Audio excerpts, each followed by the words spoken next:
Assalamualaikum warahmatullahi wabarakatuh. Perkenalkan, nama saya Yolanda Mardianti dengan NIM 22232100046, kelas PAI 2B. Di sini saya akan menjelaskan materi hasil ujian akhir semester saya, mata kuliah Al-Quran Hadis dengan dosen pengampu Ibu Asmara Yumarni MAG. Pertanyaan pertama, apa yang Anda ketahui tentang sejarah dan perkembangan hadis? Baiklah, hadis merupakan sumber ajaran Islam kedua setelah Al-Quran. Hadis biasanya mengacu pada segala sesuatu yang disandarkan kepada Nabi Muhammad SAW berupa sabda, perbuatan, persetujuan, dan sifatnya, atau fisik ataupun psikis, baik yang terjadi sebelum maupun setelah kenabiannya. Sejarah dan perkembangan hadis dapat dilihat dari dua aspek penting, yaitu periwayatan dan pendewaannya.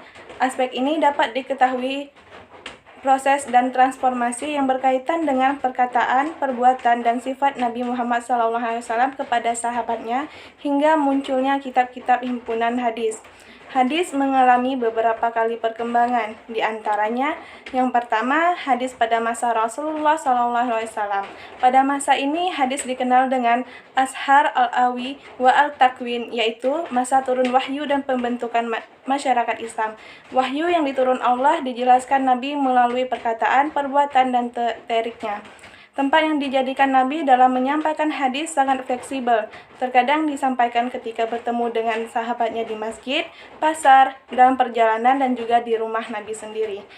Yang kedua, hadis masa Khulafa al-Rasyidin. Pada masa ini, hadis dikembangkan oleh Abu Bakar, Umar ibnu Khattab, Utsman ibnu Affan, dan Ali ibnu Abi Thalib, yang berlangsung sekitar tahun 11 Hijriah sampai 40 Hijriah. Pada masa ini disebut dengan masa sahabat besar. Yang ketiga, hadis masa tabi'in. Masa ini dikenal sebagai masa penyebarnya periwayatan hadis. Ada beberapa kota dijadikan pusat pembinaan dalam periwayatannya, yang kemudian menjadi tempat tujuan tabi'in dalam mencari hadis, yaitu kota Madinah, Mekah, Kufah, Basrah, Syam, Mesir, Maghribi, Yaman, dan Khurasan.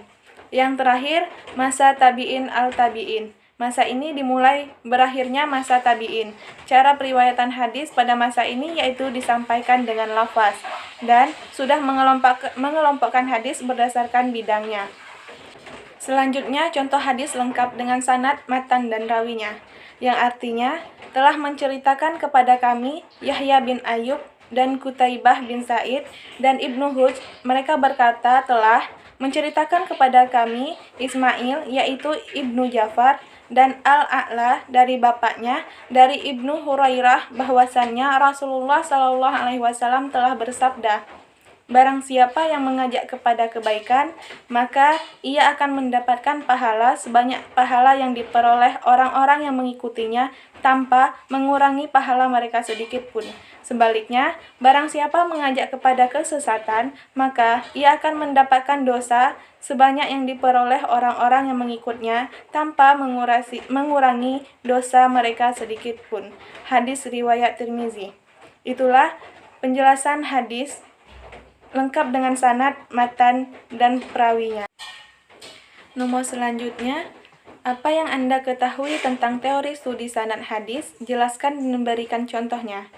Sanad itu sendiri berarti sandaran, tempat bersandar yang menjadi sandaran. Sedangkan menurut istilah, sanad yaitu mata rantai para periwayat hadis yang menghubungkan sampai kepada matan hadis. Jadi, secara terperinci, berdasarkan beberapa rumusan sanad, sanad adalah rantai penutur hadis yang terdiri atas seluruh penutur, mulai dari orang yang menulis hadis dalam kitab hadis hingga Rasulullah SAW. Sanad adalah elemen penting dalam menentukan keaslian sebuah hadis. Kajian sanad dalam perspektif ilmu hadis merupakan konsep dasar yang perlu dipahami dan dianalisis kembali dalam kajian Islam. Sanad penting karena membantu menentukan hadis mana yang diterima atau ditolak, dan mana yang otentik atau tidak.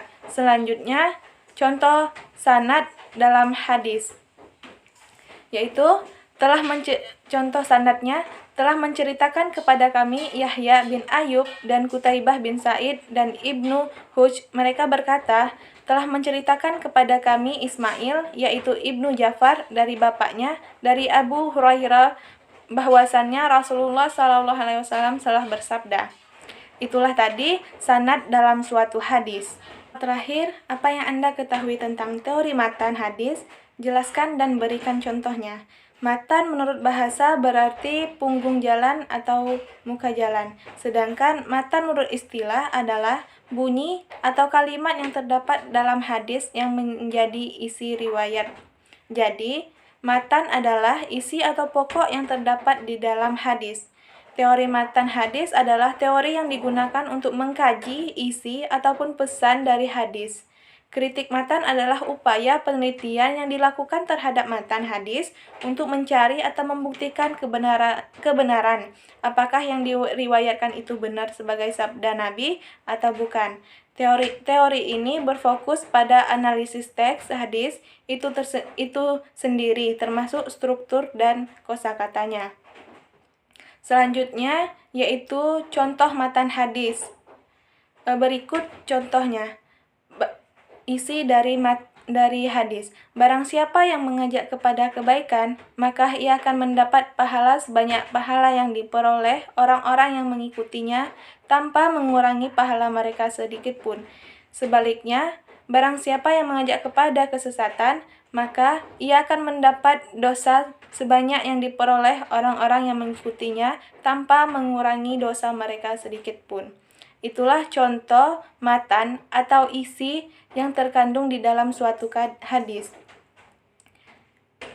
Itulah pemaparan materi dari ujian akhir semester saya. Semoga materi yang saya sampaikan dapat bermanfaat bagi kita semua. Sekian, terima kasih. Wassalamualaikum warahmatullahi wabarakatuh.